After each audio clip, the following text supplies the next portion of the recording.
The Learning Tree, Chapter 16. There were some Negroes in Cherokee Flats who criticized what Newt had done, but the majority felt he'd done the right thing, and they said so openly. Some outside newspapers called his testimony sensational, courageous, even heroic. "I was just scared," Newt told a reporter from Kansas City, but his statement was glibly translated by his interviewer as an expression of great modesty. "Surprised witness, modest hero," the sub-headline read in bold print in the following Sunday edition. Newt, still shaken by the trial and aware of the talk that was making the rounds, stayed close to home for the first few days. Beansy, Jappy, Earl, and Skunk hung around the Winger yard, sensing Newt's reluctance to go out. After the third day they tried coaxing him off to the swimming hole, but he refused. "Got to stay around the house," he said. "Mama's awful low." "Maybe he's scared of meeting Savage," Skunk suggested to the others as they headed toward the river. "He's just all upset," Beansy defended. "Winger ain't yellow," Jappy said. "You ought to know that, Skunk." "Didn't say he was, did I?" "I wouldn't want to be in his spot," Earl said grumpily. "Bet you wouldn't either." "And to think he knew it all the time," Beansy remarked, scratching his backsides. "Boy, I'd been scared to death." "He's had a tough time," Jappy said. "Arcella and everything." "He says he forgot all about her," Beansy cut in. "He ain't forgot. That's a lot of crap," Skunk said. "He'd take her back if she showed up tomorrow." "You wouldn't run from her yourself," Earl said. "She ain't done nothing to me," Skunk said flippantly. "'Tain't your fault." Earl's retort was loaded with sarcasm. By now they were at the river, and they started undressing on the run. "Last one in's a donkey turd," Skunk hollered, and one by one they plunged into the river. Bitterness, fed by frustration and loneliness, ate deeper into the soul of Marcus Savage.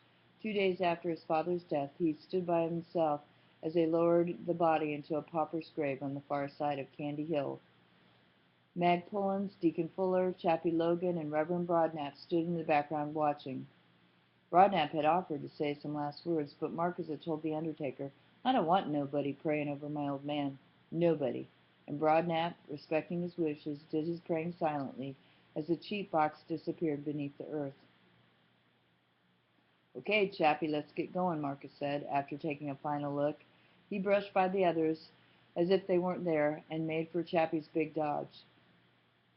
Chappie turned and waddled behind him. "Don't you think you ought to say something to those people who was kind enough to come?" Chappie asked softly. "I didn't ask 'em to come, did I?" Marcus snarled. "But boy, you hell with 'em. If you don't want me to ride me home, I'll walk."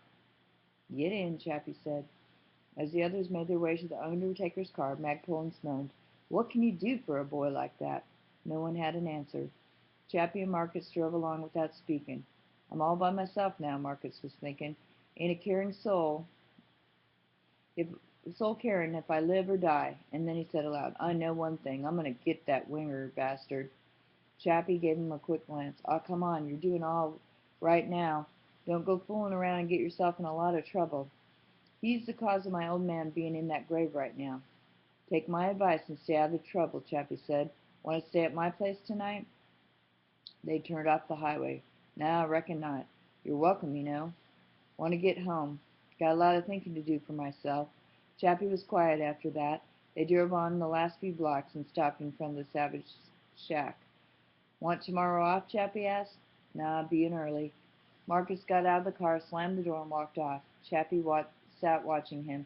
Suddenly Marcus stopped and turned around. "Thanks," he said gruffly. "It's okay, boy." Chappie shifted the gears and the car rattled off.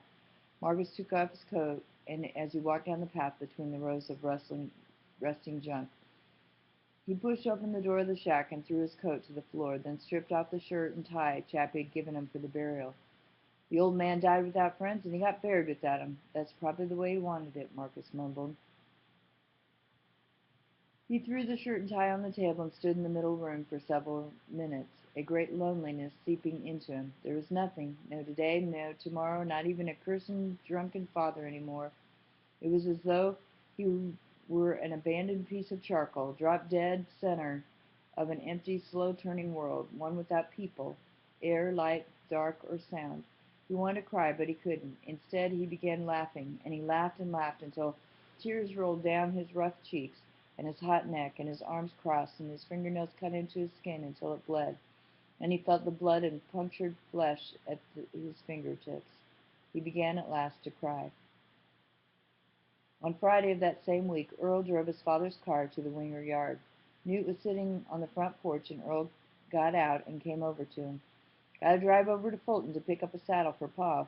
Want to go along for the ride?" "Coming right back?" "Yeah, right back. Come on." Newt climbed in, and they took off in the Model T Ford. They reached their destination by 11 o'clock, picked up the saddle, and headed back towards Cherokee Flats before noon. "Damn," Earl said suddenly, "I'm about out of gas." They'd been riding quite a while now. "Ain't no station between here and home," Newt hollered above the popping motor. "I know it." Earl looked at the little white needle that indicated his supply. "Guess we can just about make it," he shouted. They putted on through the outskirts of Easton, churning up dust from the dry road. As they bumped along, Newt slumped in his seat, watching the parched corn stalks moving lazily in the gentle wind. They stretched ahead on both sides as far as the eye could reach. "Summer's going fast," Newt hollered. "Summer, hell. Word more about this damn empty tank. We still got more than 3 miles to go yet." "Ah, we could walk from here." "You could, not me." The motor coughed once, and Earl shot a quick glance at the trembling needle. "Don't stop here, baby. Get me home." Then he quit talking, as though conversation itself might drink up the gasoline.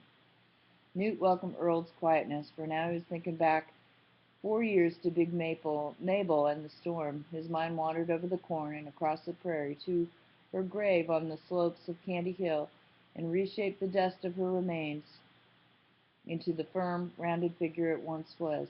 The image held for a moment, then faded. She was only dust again. What a waste, he thought. Big, good-feeling Mabel is just a pile of dust. The Flats were growing dull to him now, and within him stirred the possibility of leaving them for good. The thought caused him to open his eyes and look down the road. He could see that they were approaching the Easton Railroad tracks. Then, in the distance, he saw the warning arm swinging, and the above sound of the motor he could hear the clanging bell. About 100 yards from the crossing, Earl slowed down and looked to the curve at his left, then to the right. "I don't see no damn train, do you, Newt?" Newt popped up, his ears straining for the familiar sound. "Seems like I hear a rumble, maybe a slow freight, but no telling what's around that curve. You better slow down." Earl pressed in the clutch and braked the car to a near stop. The tiny white needle trembled wildly. He eyed it quickly, then once more shot looks in both directions. "Must be a freight. Curve or no, I can beat a freight here. Always done it before." Suddenly, he jerked down the gas lever, and the car shot ahead. "Damn, I can't run out of gas here," he yelled. Fear gripped Newt as they roared over the last few yards to the crossing. Then both of them froze at the frightening sound of the engine whistling in from the left. "Damn!" Earl yelled. It was the Katy Express, not a freight, and it was blowing hard as it came barreling down on them. Earl slammed on the brake and clutch in together just before the engine reached the crossing. The car shuddered to a stop, but the nose of it was just touching the track. "Jump! Jump!" Earl screamed. Newt was already rolling in the weeds when he heard the crunching sound and saw the car somersaulting alongside the speeding train. At the same instant he saw Earl in a flying plunge just ahead of it. By the time the express screeched to a halt a half-mile away, the car was aflame. Newt jumped up and ran over to Earl to drag Earl away from it. "You hurt, Earl? You all right?" "Yeah, just shook up a little. Help me." Newt bent over to help him, then drew back and screamed, "Your foot's gone, Earl! Your foot's gone!" Earl kept his eyes on Newt. "You're crazy. You're crazy, Newt. I don't feel nothing." Then slowly he turned his head and looked down at the chalk-white splintered bones sticking through his bloody pants leg. "Oh, no, no, no. Good God, no, no, no, no." Newt looked beyond the burning car, and he could see people running toward them. "Help! Help! Over here!" he shouted, cupping his hands around his mouth. "Help! Help!" The big fireman arrived first. His red puffy face was streaked with coal dust, and he was sweating. "What are you two niggers trying to do? Kill us all?" he raged. Newt stood and bristled. My Lord, his foot's off. It was the engineer. He brushed the fireman aside and bent over Earl. "Get the first aid kit, Rufus. Hurry, I'll try a tourniquet. Give me your shirt, Sonny." Newt ripped off his shirt and handed it to him. "Now, get me a good strong stick, boy." "How big, mister?" "About so-so," he said, spacing his bony hands apart. "Hurry, boy, hurry." Newt returned with the stick, and the engineer broke it across his knee. After tying a loop in the shirt, he thrust the stick through and began twisting it above Earl's knee. Earl was quiet now. The engineer said, "Here, Sonny, hold this in place. Hold it tight now." Newt took the stick and then looked down at Earl. "Does it hurt much?" "Not too much," Earl said. Didn't you boys hear the bell ringing? The engineer asked. Thought we could make it. Thought you was a slow freight. You ought never try beating a train, the engineer said. Freight or whatever.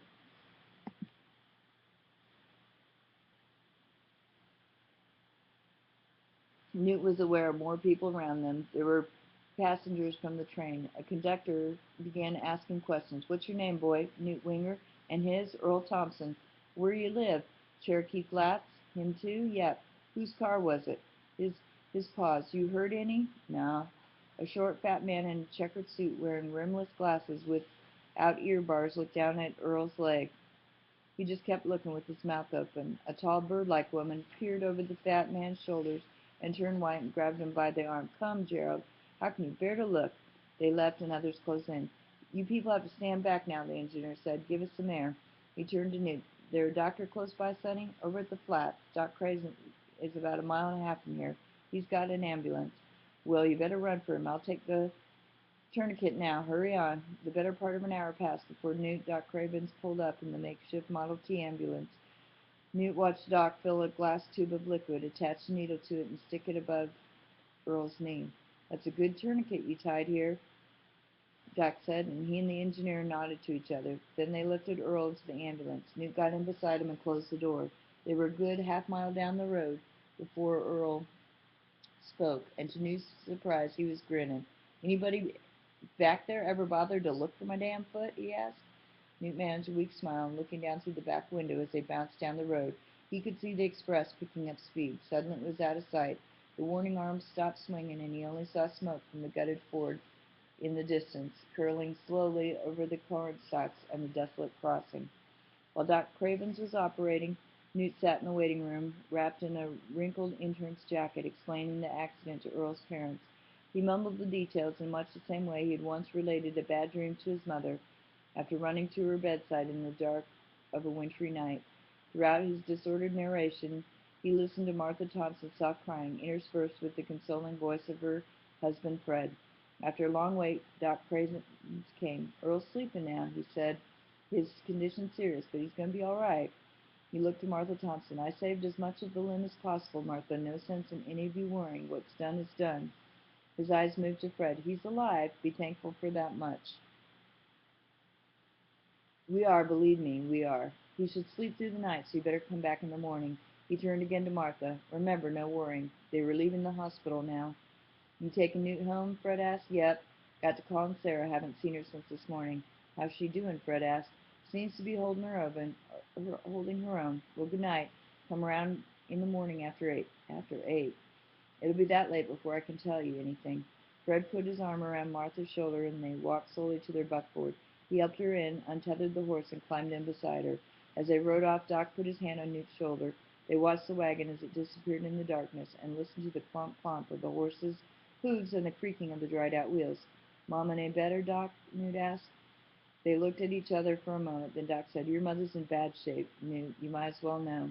She'll be all right sometime, though, won't she? Only time will tell, Newt.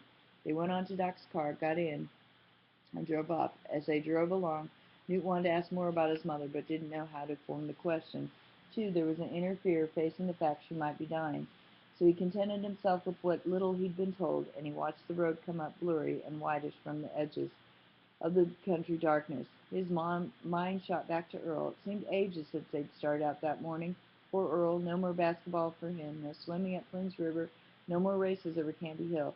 Only he'd listened, that chalk-white bone sticking from his bloody pants leg. A white person's bone couldn't be any whiter.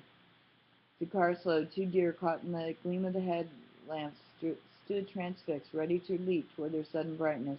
Doc Craven switched on the lights. A moment later, he turned them on again. The deer had fled into the brush, and the car picked up speed. They were halfway to the Winger house when Doc finally spoke again. Newt? Yes, sir. My father died when I was just about your age. You're 15, aren't you? Almost. Well, soon after he died, my mother ran off to St. Louis with a fellow from Kansas City. Surprised, huh? Doc said. Well, I was alone, so your mother took me in and cared for me like I was one of her own. You mean you used to live at my house? Before you were born. During that time, I came only to know the way people could live on this earth, only if they tried.